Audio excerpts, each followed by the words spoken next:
একটা মানুষ তার জীবনে সকল শ্রম দিয়ে যদি আপনার মন পাওয়ার চেষ্টা করে কিন্তু কখনোই সে আপনার প্রিয় হতে পারবে না। যতক্ষণ পর্যন্ত সে আপনার জন্য করতে পারবে ততক্ষণে আপনার প্রিয় হতে পারবে। আর যখন শরীরের এনার্জি কমে যাবে তখন কিন্তু সে আপনার নানান দোষকুটি খুঁজে বেড়াবে। এটাই মানুষ। হ্যালো এভরিওয়ান, আসসালামু আলাইকুম। লাইফস্টাইল অফ পাইমা ইউটিউব চ্যানেলে আমার নতুন একটা ব্লগ দেখার জন্য সবাইকে আমন্ত্রণ জানাচ্ছি। কেমন আছেন আমার প্রিয় আপু, ভাইয়া, আন্টি, সোনামণিরা? আশা রাখছি সবাই অনেক বেশি ভালো আছেন, সুস্থ আছেন। আর আপনাদের দোয়ায় আমি আমার পরিবারের সকল সদস্য নিয়ে আলহামদুলিল্লাহ অনেক বেশি ভালো আছি। তা আজকের ব্লগটি আমি খুব ভোরবেলা থেকে শুরু করেছি। তা আমার ছেলে আর আমার জন্য নাস্তা তৈরি করে নেব, তো পরোটা সেঁকে নেব। তো এর আগে কিন্তু আমার হাজব্যান্ডকে নাস্তা তৈরি করে দিচ্ছি। তো ওনাকে 2টা পরোটা সেঁকে দিয়েছি। আর হচ্ছে গতকাল রাতে দেশি মুরগি রান্না করেছি আর ডাল। তো সেখানে সেগুলো গরম করে দিয়েছি, ওখান থেকে উনি খেয়ে গেছে। তা আমাদের বাসায় কিন্তু আমার ছেলে আর আমার নাস্তাটা তৈরি করা হয়। হয়তো আমার হাজব্যান্ড নাস্তা করবে, তা না হলে বাজারে গিয়ে করবে। আর আমার মেয়ের জন্য আমি রাতে রান্না করে রাখি, ও ওটাই খেয়ে নেয়। যেহেতু খুবই রোগা পাতলা মানুষ, নাস্তা করে থাকতে পারে না। আর ও একেবারে অপুষ্টি, ওজন একেবারে কম। তো আমি সবসময় ওকে সকালবেলা খাবার দিতে চেষ্টা করি। তো ঘি দিয়ে পরোটাগুলো সেঁকে নেব। তো এখানে আমি 5 পিস পরোটা রেখেছি আমার ছেলে আর আমার জন্য। তা আমি 2 পিস খাবো, 2 পিস খেলে কিন্তু হয়ে যায়। আর আমার ছেলে পরোটা খুব বেশি পছন্দ করে, তার জন্য আমি একটু বেশি পরিমাণে ওর জন্য মানে বানিয়ে নেই। তো আপনাদের সাথে কথা বলতে বলতে আমার পরোটাগুলো দেখেন খুব সুন্দর করে সেঁকে নিতেছি। মাশাল্লাহ, পরোটার ডোটা যদি খুব সুন্দর করে দৌড়ে রেস্ট রাখা হয় তাহলে কিন্তু পরোটাগুলো খুব বেশি ফুলকো ফুলকো হয় আর সফট হয় অনেকক্ষণ পর্যন্ত। আর ঘি দিয়ে পরোটা তৈরি করলে এমনিতে অনেক বেশি মজা লাগে। তো 5 পিস পরোটাই সেঁকে নেওয়া হয়ে গেছে। এখন হচ্ছে আমি অফ ক্যামেরায় দুধ চা করে নিয়েছি।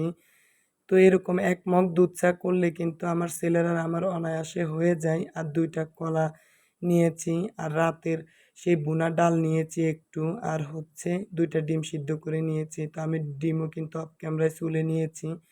এখন হচ্ছে চাতে একটু চিনি দিয়ে দিলাম। চায়ের মানে চাতে চিনির পরিমাণ একটু কম হয়েছে। তো নাস্তা আমি সাজিয়ে এখন ডাইনিং টেবিলে দিয়ে দেব। 2 মা এবং ছেলে নাস্তাটা করে নেব।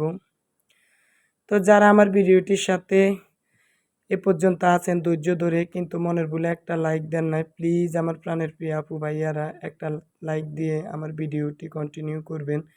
আপনার একটা লাইক আমার কাছে অনেক বেশি মূল্যবান। আর যারা অলরেডি এই কাজটি করেছেন তাদের সবার প্রতি রয়েছে অনেক বেশি ভালোবাসা ও আন্তরিক অভিনন্দন। তো এই তো এখন আমার ছেলে আর আমি নাস্তা করব। তা আমি তো ক্যামেরার সামনে নাস্তা করব, ও তো ক্যামেরার সামনে আসবে না। তা আমার নাস্তাটুকুই ক্যামেরায় ক্যাপচার করেছি।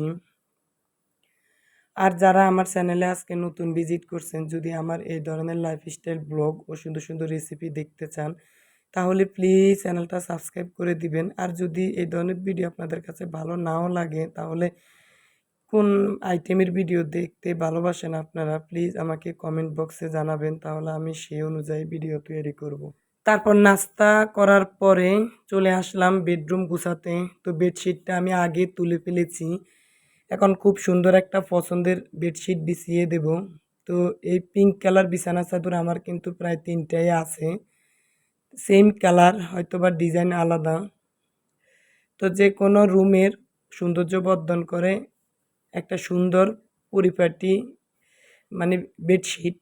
তো বেডশিট পুরনো হোক আর নতুন হোক, যদি আপনি খুব সুন্দর করে টান টান করে বিছিয়ে রাখেন দেখতে কিন্তু অনেক বেশি ভালো লাগে, পুরো রুমটার লুকটাই চেঞ্জ হয়ে যায়। তো বালিশ আর কুশনগুলো সাজিয়ে নেব।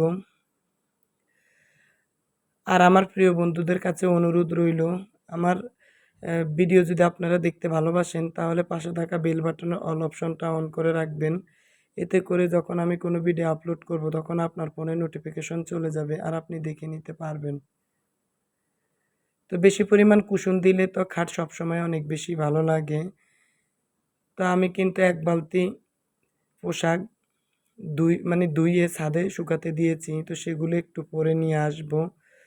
তো জানালা দিয়ে প্রচুর পরিমাণে রৌদ্র পড়ে, তার জন্য কিন্তু ভিডিও পুরো ক্লিয়ার দেখা যাচ্ছে না। তারপরও প্লিজ ইগনোর করবেন, দেখে নিবেন।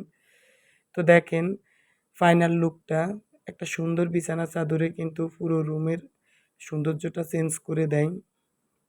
তো যাই হোক, তারপর চলে আসলাম ড্রেসিং টেবিলের এই অংশটা একটু মানে রিয়েল প্লান্ট দিয়ে সাজিয়ে নেব। তো একটা মানি প্লান্ট গাছ রেখেছি আর 2টা স্নেক প্লান্টের জার রেখেছি। তো আমার ফার্নিচারগুলো কিন্তু প্রায় 10 বছরের পুরনো হয়ে গেছে, মন চাই চেঞ্জ করতে, কিন্তু চাইলে তো আর করা যায় না। আমার হাজব্যান্ড বলেছে সময় করে এগুলো বার্নিশ করে দেবে। তো কি আর করা, বার্নিশ করলে হয়তো বা নতুনের মতো লাগবে। তো অনেক দিন হয়ে গেছে, তো তো একটু মানে কালার মানে ডিসকালার হয়ে গেছে। তারপর ওই যে বললাম অনেকগুলো জামা কাপড়, তো এগুলো ছাদ থেকে আমার হাজব্যান্ড কিন্তু এনে দিয়ে গেছে। তো এখন আমি এগুলো খুব সুন্দর করে ভাঁজ করে নেব। তো সাথের কাজ কিন্তু সাথে আমি গুছিয়ে রাখি, এতে করে আমার আর কষ্ট হয় না। তবে অফ ক্যামেরায় কিন্তু নাস্তার পরে অনেকগুলো থালাবাটি অপরিষ্কার হয়েছে, তো আমি সেগুলো কিন্তু ধুয়ে নিয়েছি আর 2টা বেডরুমে গুছিয়ে নিয়েছি। তো একটা তো ক্যামেরার সামনে গুছিয়েছি আর ছেলের বেডরুমটা আমি অফ ক্যামেরায় সুন্দর করে গুছিয়ে তারপর ঘর ঝাড়ু দিয়ে নিয়েছি। তো মনে করেন রান্নার আগে আমার সবগুলো কাজ গুছিয়ে নেওয়া হয়ে গেছে। এখন হচ্ছে সোজা আমি কিচেনে চলে যাব রান্না করার জন্য। তা আমি কিন্তু অফ ক্যামেরায় মাছ মানে পরিষ্কার করে ধুয়ে রেখে দিয়েছি যাতে আমার রান্না তাড়াতাড়ি সুবিধা হয়। তো এখন সময় 12টা বাজে, তো আমার কিন্তু 2টার ভিতরে রান্না কমপ্লিট করতে হবে।